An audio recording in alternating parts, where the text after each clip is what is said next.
It's great to have these guys together. I think January 6th is a date that should take on special significance moving forward in this country.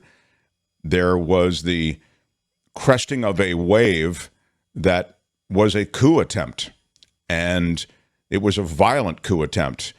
It was all part of a coordinated coup attempt, and I don't think that there really can be much argument about it. So that's why January 6th sits in my mind that way.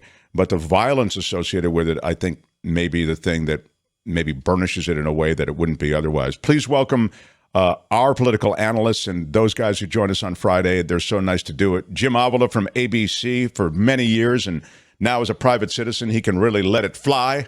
And Michael Shure from TYT and across the landscape of politics. Great to have you guys with us, guys. Thank you so much. Good to be here. Look at, is that, well, it's a Cubs hat. For a moment, I thought that was a Canadians hat when Jim was looking away, but it's not. It's a Cubs hat. Jim is a big Chicago kid, you know. Yeah. No, Jim I know is, that. I thought it still was exciting for a second. Yeah, no, I get it. I get it. I'm used to bad days. Let's put it that way. I wonder if you guys both could wait. We'll get to McCarthy in a second, but what is that, Tony? Okay, you're on this, right, Tony? Is that my? I'm being heard back somewhere. You hear it? Tony? No, it looks like it's Mike. Michael, maybe can you again see if we can try a different browser, as I was saying, because it looks like this thing's just being corrupted. Weird. Oh, we're having some issues with Microsoft. Sounds perfect to me. Jim sounds perfect to me. It's only Mark that sounds funny. Okay. Well, it's actually, as Michael's talking now, I don't hear it anymore. So maybe it's only when I speak. So, Michael, mute yourself when I'm speaking, which is fine. Okay. And then when I stop speaking, which everybody hopes is soon, you will then be able to unmute. Okay. There you go. What I was going to say is I'll put McCarthy aside for a moment because I have some thoughts about that. I'm really curious to know about your thoughts. And then I want to, but I want to start with January 6th because there are developments even this week. I mean, the family of one of the police officers who died the day after January 6th has filed a lawsuit against Donald Trump, holding him responsible for that. There's way more than that, but give me some context on January 6th moving forward. Jim, start with you. Well, I mean, it is the dominant issue in our government today. We're even seeing, I mean, the people who are holding up Kevin McCarthy are the people who supported January 6th. Matt Gaetz is sitting on the House floor stirring up trouble. The last time most of us saw him was running out the Capitol doors when the protesters were coming in, when the insurrectionists were coming in. If there was such a thing as a negative holiday, it should be January 6th. It should be something that we commemorate every year to remind us how fragile our democracy can be when such a small portion of this country can almost derail it. 30%, that 30% hardcore.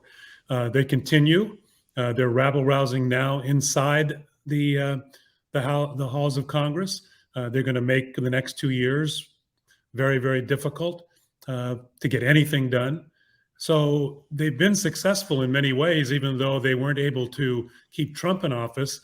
They have been able to keep their agenda in office, and it's really a shame. And I think we shouldn't forget it. And it's really ironic that today they're actually on the House floor causing the same kind of trouble they tried to cause by coming in.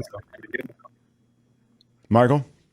Yeah, I think in terms of making it a national holiday, there has to be a coming together of sort of thought on this. And there's one side that agrees that it should be commemorated in some way, at least, for what it was. But there's another whole the existence of a groupthink on the other side of those people that says, no, there was actually that this was, you had Andrew Clyde, who we've been watching vote against McCarthy on the floor, saying that these were tourists coming through. So and until you're able to bring these people together, it's going to be up to the people that want to commemorate this to commemorate it. So at the White House today, as we speak, actually, the president is giving out 12 presidential medals to citizenship medals to people who acted in some way heroically or helpfully or were injured that day in 2021. But this is really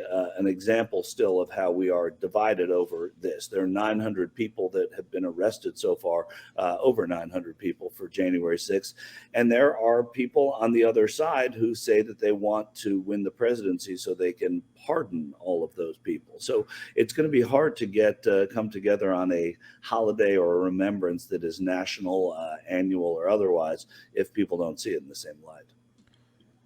And let's now get to what is happening within the GOP and how it's playing out in the world of Kevin McCarthy. It seems to me that those, and you've noted, both of you guys have noted sort of the incendiary nature of some of the radicalized wings of the GOP. I mean, the Gateses and the Taylor Greens of the world, they're flamethrowers, and they're throwing those flames now in the election of or the selection of a leader on the House side. It feels to me like there are going to be flamethrowers beyond this. I don't know that McCarthy will get in, and I don't think there's any political philosophy particularly underpinning their objections. It seems personal. I wonder if you could not only talk about McCarthy, but talk about how the House is going to be run moving forward. Well, I think the big look, you and I, certainly Michael and I, who are political junkies, are focused on what's going on now to pick a speaker. And it's popcorn eating fun to watch the Republicans go through this terrible exercise.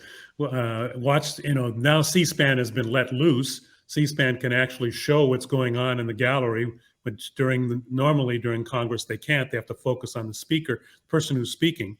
It's really interesting to watch for those of us. The rest of the country, this really doesn't matter much to them what's going on in the House. It's an inside the beltway, inside politics junkie fascination, I think. What's really going to make a difference is when this is over, that small cabal has taken control of the Republican Party in the House. They now have passed a bunch of rules that allow them to run amok once this starts. This is going to be the Biden investigation. Hunter Biden is going to be the focus of the entire Congress for the next 2 years. Nothing is going to get done. There's going to be a lot of investigations of the FBI and the CIA. This kind of thing. Jim Jordan is going to be in charge. Those are the things that people should be worried about. Not so much the day-to-day of what's going on to pick up a speaker, because the rabble-rousers have already won. Yeah, I agree with Jim. They have won, and they may win too. I mean, there's still 7 holdouts as we go, into what we're talking about now. They're going into the 14th inning there and trying to, see if they can get a speaker elected. So it's really we don't know. There's those 7 holdouts, as Jim alluded to. Some of them are personal. Matt Gaetz, it's personal. Andy Biggs, it's personal. Can they break a freshman like Eli Crane of Florida? Can they break him away? Maybe. I mean, he hasn't ever served in Congress yet because he hasn't been sworn in. He is a holdout, but he's got, "Don't tread on me" or something of the like tattooed on his arm. And I think that he is somebody who may hold out. And if they don't get Kevin McCarthy, whether they get him or not, it's going to be a very different kind of Congress. And it's going to be a very, very diluted speakership, because he is diluted. I shouldn't say diluted, because some people might think it will be that too, but it will be a diluted speakership because of the fact that that so many members on that side are going to have control over the speaker. He has made so many promises, struck so many deals because of his just desire and want and feeling like he deserves entitlement, I would say, to the speakership, that he's given away so much of his power in order to get there. Maybe he just wants his portrait hanging on the wall in the speaker's lobby. I don't know. But the real crux of this is it's going to be difficult for Republicans to get things done. And that doesn't disappoint Democrats in large regard. But they are going to be occupied. It's Jim Jordan's Judiciary Committee and James Comer's Oversight Committee that are going to be the two committees that people are going to be spending the most time becoming familiar with over the next 2 years. Let me ask a question to you both that I think does. I'm not hearing a lot of this, and maybe I'm a fan of opening up the hood on aspects of government that we've just, I feel, outgrown. The Electoral College is like a perfect example, right? But let's talk about, and Michael, you're really good to maybe weigh in on this too, because of your, maybe I don't understand some part of this procedural thing, but the way it's set up, the speaker has tremendous power and doesn't have to bring things even to the floor for a vote if they don't want to. And as a result, a lot of discussion on important issues that affect Americans never get that open discussion. And I'll give you an example with Nancy Pelosi. The idea somehow that bill that would in some way chasten legislators from dealing in equities and stock trading on stuff that they know about, that sort of general overview on it, that is something that's overwhelmingly supported by Americans. It doesn't even get a hearing on the House because Pelosi doesn't bring it in. So I ask you, Michael, and Jim for that matter as well, is there a part of the way government is set up with the speakership that is outdated or doesn't reflect the voice of the people? I mean, yes and no is my answer. Is it outdated? Yeah. Anything that's 200 some odd years old is a little outdated. It's been updated. Okay. It's been fixed. But yeah, things are different now than they were then. And I think we're always appreciating that as we see this democracy kind of evolve. And it's never going to be perfect. It is run by humans. And, there are issues that are overwhelmingly popular that don't see the light of day in Congress. You look at gun control, you look at other issues like that. They don't get air in Congress. That's imperfect, right? But I think in large part, the structure and the way that this is structured, one thing you also have to remember is getting to a speaker, you're getting to the person who's third in line to the presidency. So there's a little bit, not that we've had to call on that ever, and hopefully would never have to, but there is a little bit of that. There's something to making sure that this is the person who is the right person within that caucus. And, it does get personal. And I think this pettiness that we've seen over the past couple of days that's hurting McCarthy and hurting Republicans, I would venture to say, it won't endure, but it will hurt them for a little while. And it may endure if it renders McCarthy sort of unable to lead. I sort of think the way it's structured in the House is probably on balance pretty good. You can't get everything. You're not going to please everyone. But you have a speaker and you have majority and minority leaders, and speakers, once they're the speaker, they're not part of debate as much. They're not in committees. They're not on the floor. They have whips that deal with that. So they're kind of above the fray a little bit too. Jim? Yeah, I think that when you talk about things not getting to the floor, Nancy Pelosi was a master vote counter. And what she was focused on was the agenda, that the Biden agenda, and the important things that they wanted to get, the infrastructure, the Build Back Better, all those type of things. Her energy was focused on that. And she was counting votes for those. Did she not bring some climate things up that she should have? Were there things that didn't get to the floor? It was a strategy. She was counting votes and she was picking priorities. And I think that's what the House Speaker does. It happens, in the Senate as well. McConnell hasn't allowed a lot of things to get to a vote that should get to a vote. Do you suspend all the rules and make it a free-for-all? Well, we'll see how that works, because that's exactly what's happening over in the Congress right now. So what's going to happen is that if any of these people don't like that Kevin McCarthy is not bringing up a certain bill, one person can now go to the floor and call another vote to get rid of him. So, all right, you're getting what you're asking for, Mark. Let's see what happens. I mean, I think it's going to be chaos. I don't think anything's going to get done in Congress except for a bunch of show off hearings where nothing, Benghazi hearings that last 18 weeks and produce nothing. That's what's going to happen. Well, I don't think there's any disputing that. That's how I call them. That's kind of what I was talking about. What Right. Jim was saying is the structure has to be in place because, I'm glad he said it. You're going to get what you wish for in a way, because we're not going to have the same structure that we've had for a long time. And we'll see. I mean, this is an experiment in a way to see what happens with it, but it's going to be a mess. There are no rules in the House right now. You have the clerk of the House basically running the House. You see members on their cell phones on the floor of the House, which is illegal. But who's to say it's illegal now, because there's no one leading the House.